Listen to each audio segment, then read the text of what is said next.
My gosh. I saw this movie yesterday and the thumbnail was not clickbait. This movie was perfect. Let's start with the story.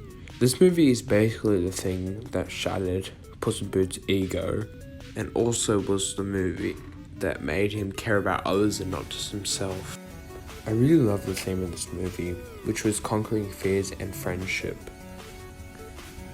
Also, I thought Puss was going to annoy me from the start of the movie, and it took me a while to get used to the animation style, but I did like it because it was like the one from Spider-Man to Spider-Verse. The movie basically starts with Puss in Boots full of himself, singing songs about himself and the legend that he is. Then he basically dies after fighting a big rock monster, and then he tells the doc, I have 9 lives and I have 1 more, so then he goes to live on again. I really like how Puss in Boots was full of himself and then he suddenly finds a fear that scares the absolute shit out of him, and he goes into a phase where he just runs away.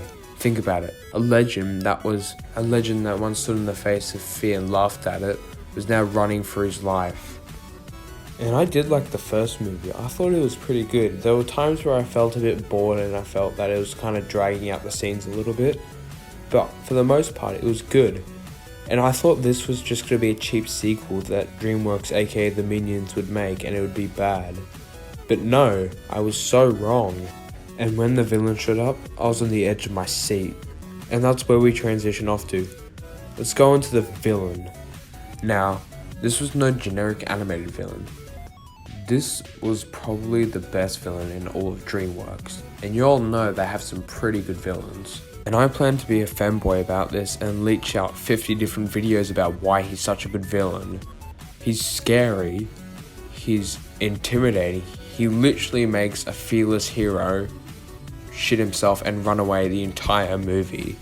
He defeats him so easily, it's not even funny. And his eyes just scream.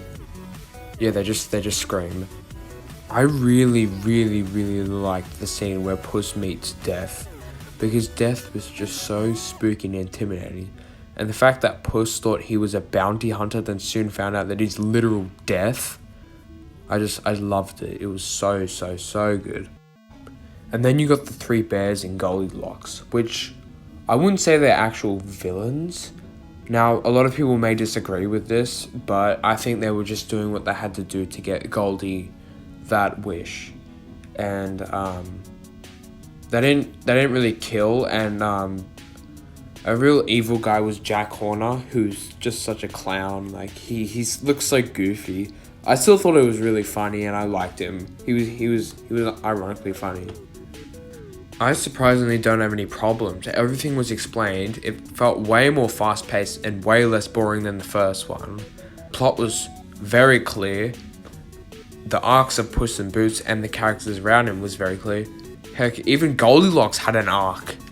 I know this was a short video, but I have more videos about this planned. Peace out, gamers.